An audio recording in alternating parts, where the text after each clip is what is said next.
The alien armada arrived without warning. Humanity never stood a chance. The Vex fleet blackened Earth's skies with their obsidian ships, each one a kilometer long and bristling with weapons beyond human comprehension. Their attack was methodical, clinical, and absolute. Major cities fell within hours. Military installations were vaporized in seconds. Resistance was futile but fierce, humanity's final defiance in the face of extinction.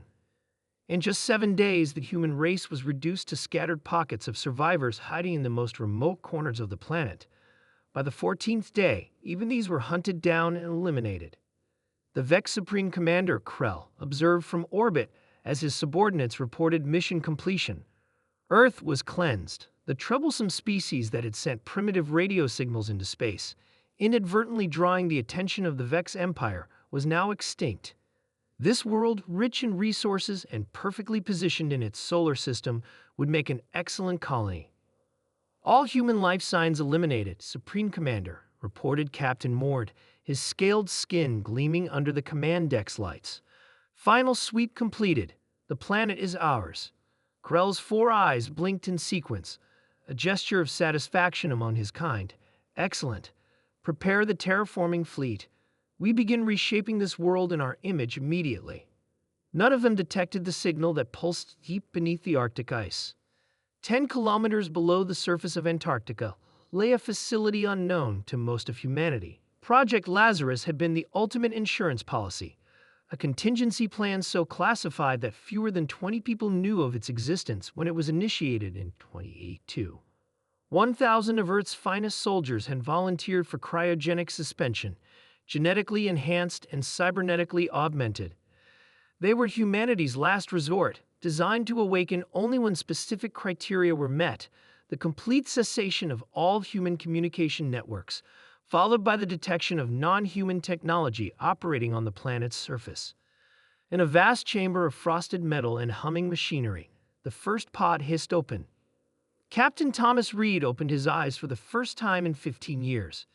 The artificial intelligence managing the facility, Guardian, greeted him with a synthetic voice that somehow managed to convey solemnity. "Welcome back, Captain Reed. Protocol Omega has been initiated. I regret to inform you that extinction-level parameters have been met. Earth's population, 0 human life signs detected. Alien presence confirmed." Thomas stepped from his pod, his enhanced muscles adjusting instantly to movement. Ice crystals fell from his short brown hair as he looked around at the other pods beginning their awakening sequences. "How many of us survived suspension?" he asked, his voice rough from disuse. 972 units operational, 28 lost to cryogenic failure. Thomas nodded. Almost 1,000 super soldiers against an alien force that had exterminated over 8 billion humans. The odds were not good, but they were better than 0. "Time to wake everyone up," he said. "We've got a planet to take back."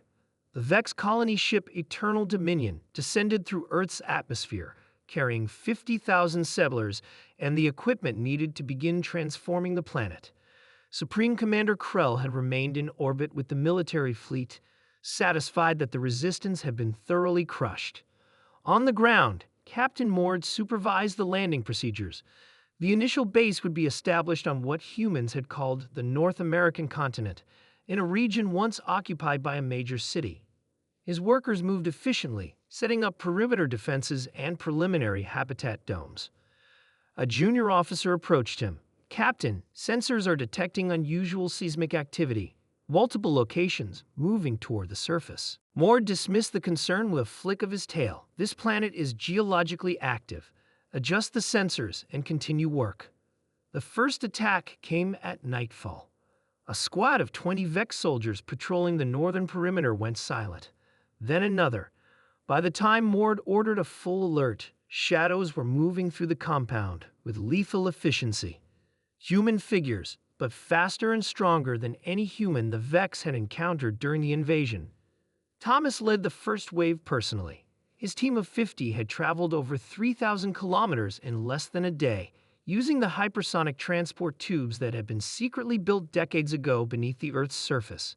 9 other teams were simultaneously hitting Vex positions around the globe. The aliens' weapons were powerful, but designed for conventional warfare. They weren't prepared for enhanced humans whose skin could deflect energy blasts, whose augmented eyes could see in perfect darkness, whose reflexes operated at 3 times normal human speed. Thomas drove his reinforced fist through a Vex soldier's chest plate, the alien's blue blood spattering his face. Around him, his team moved with brutal precision, dismantling the alien perimeter defense. Command center secured, reported Lieutenant Anna, her cybernetic arm glistening with alien blood. Their communications are down. Thomas nodded. Download everything you can from their systems. We need to understand what we're dealing with. In orbit, Krell received fragmented distress calls from the surface. Impossible reports of humans, but not ordinary humans, overwhelming his forces. He ordered immediate reinforcements, but the attacks were happening simultaneously worldwide. The carefully coordinated strikes suggested organization, planning, and possibilities for a species that had been wiped out. 3 days later, half of the Vex ground forces were dead. The survivors retreated to their ships, pursued by enemies who seemed more machine than human. The terraforming equipment was destroyed. The colony was in ruins.